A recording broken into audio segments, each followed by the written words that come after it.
Bible tonight after a horrific crash on I-83 last month.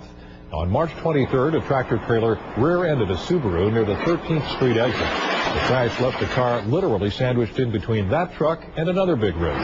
But the driver of the car survived with only minor injuries, and tonight he talked about the experience with our Chris Schaefer. He's live along 83 where the crash happened. Chris?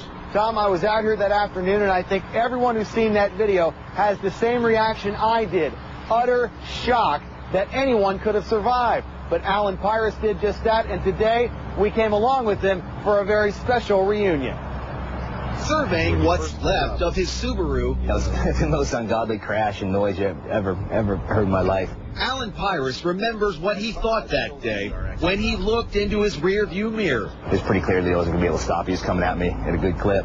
A tractor-trailer slammed into Alan's car from behind, driving it into another big rig.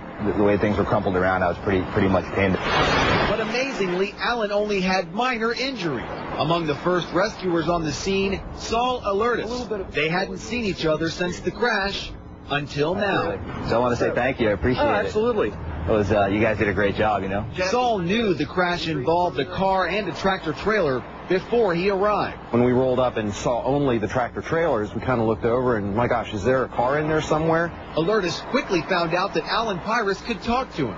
Fire crews still had to cut him out of the car. It's just amazing that he's standing here, but just because of the damage, that he's just a lucky man.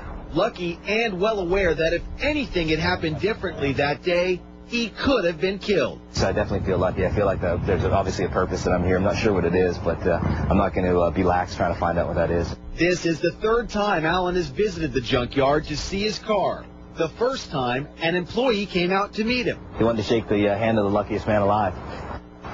Pyrus is married. He lives in York. He's hoping his story will convince other drivers to slow down, pay a little more attention on the roads. He himself only started driving again about a week ago, and so far, Tom, he has stayed away from this section of I-83 in Harrisburg. And when you see the 22-322 wreck today, that car caught fire. It's amazing that his car didn't catch fire in his wreck, and then he lived to tell about it. He says the truck driver from the truck that was in front of him came and pulled some of the cables away that may have prevented some of the fire from happening. He walked away from that crash with only minor cuts and bruises. He was home in time to watch our reports about his crash, Tom.